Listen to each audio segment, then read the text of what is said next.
Selamat berjumpa kembali dengan CTC Ciracap. Kali ini saya akan berbagi sebuah trik servis handphone dengan brand eh, dengan merek Fujitsu.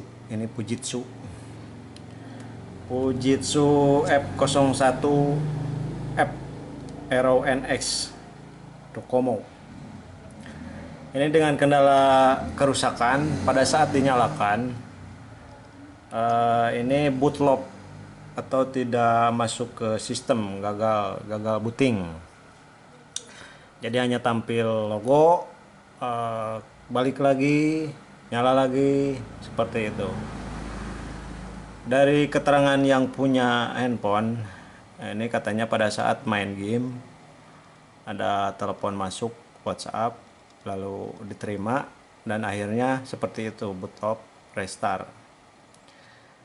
Setelah saya cek, ini kebanyakan untuk handphone yang beredar sekarang dari A sampai Z itu namanya. Itu kebanyakan handphone yang spare partnya juga agak lumayan susah nyarinya, dari mulai baterai terus komponen lain. Termasuk juga ini yang sejenis ini untuk Fujitsu. Data ROM softwarenya aja agak lumayan susah. Jadi saya putuskan untuk mengecek bagian hardwarenya dulu, karena sesuai pengalaman kebanyakan itu banyak di masalah baterai untuk restart bootloop. Jadi jalur BSI-nya ini sudah tidak normal, karena ada sebagian handphone, smartphone yang sekarang itu hanya memakai negatif sama positif saja itu bisa nyala normal. Ada sebagian yang harus dengan kabel BSI-nya ini yang tengah ya. Nah ini ada 3, hitam, putih sama merah. Nah ini yang putih ini untuk jalur BSI temperatur, untuk biasanya charging, mengukur suhu panas, charging nanti otomatis pada saat baterai penuh dia tidak masuk tegangannya ke baterai, sehingga akan memperawet daya tahan baterai, tidak cepat kembung walaupun kita lupa nggak mencabut chargernya. Nah ini setelah saya telusuri, ini memang kerusakan ada di board ini nih, board baterai. Yang ini baterai aslinya. Nah ini ada di IC BSI-nya ini sudah lemah. Ada sebagian yang memakai resistor untuk fuse, bisa kalau resistor untuk disambung, misalkan pakai kawat email ataupun kabel juga bisa. Tapi ini tidak berhasil karena ini tidak memakai resistor, hanya memakai IC yang sudah di pakai bahan pengeras lagi, ini ditutup. Jadi saya modif dengan membuka baterai Samsung biasa, ataupun nggak usah yang ori, yang bekas juga yang KW juga nggak apa-apa, karena kita yang butuhkan hanya ini nih, hanya buat baterainya aja nih yang ada. Untuk IC-nya masih ada, ini masih bagus, biasanya jarang rusak kalau baterai yang sudah dicas cepat penuh dan kembali cepat habis. Kalau di sininya ini buatnya masih bagus, tidak ada kendala. Saya modif dan saya pasang langsung ke baterai aslinya, dan kita buka ini kabel untuk yang ke konektornya, kita pasang ke sini. Ini ada 3, yang negatif, BSI sama positif.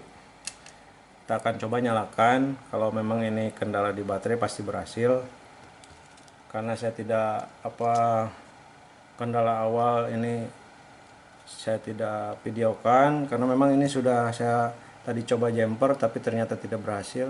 Jadi untuk mengeceknya sekarang udah nggak bisa kalau pakai bot yang aslinya. Nah ini udah kita pasang dan akan kita coba nyalakan.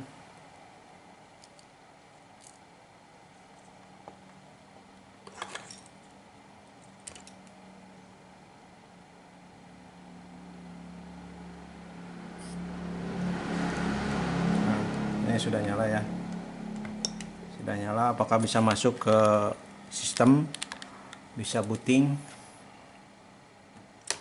Kalau bisa masuk berarti tidak ada masalah, sudah dinyatakan fix baterai yang bermasalah. Jadi baterainya itu sebetulnya kalau lithium baterainya masih bagus, cuman ada masalah di bautnya.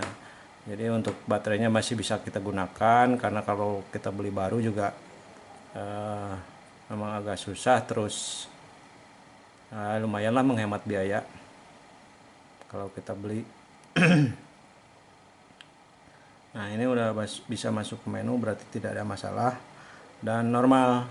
Begitulah untuk kerusakan smartphone yang beredar sekarang, apalagi sekarang kan dari mulai yang baru sampai yang bekas atau second, itu banyak yang sekarang impor dari luar negeri, kondisi masih bagus, dari mulai speknya lumayan gahar untuk pemakai harian, tapi terkendala karena spare part yang susah untuk cari. Kalau ada kerusakan kita harus pintar-pintar memodifikasi, kita dituntut untuk bisa memodifikasi supaya ini bekerja normal lagi, tidak menghambat, sama daya tahannya.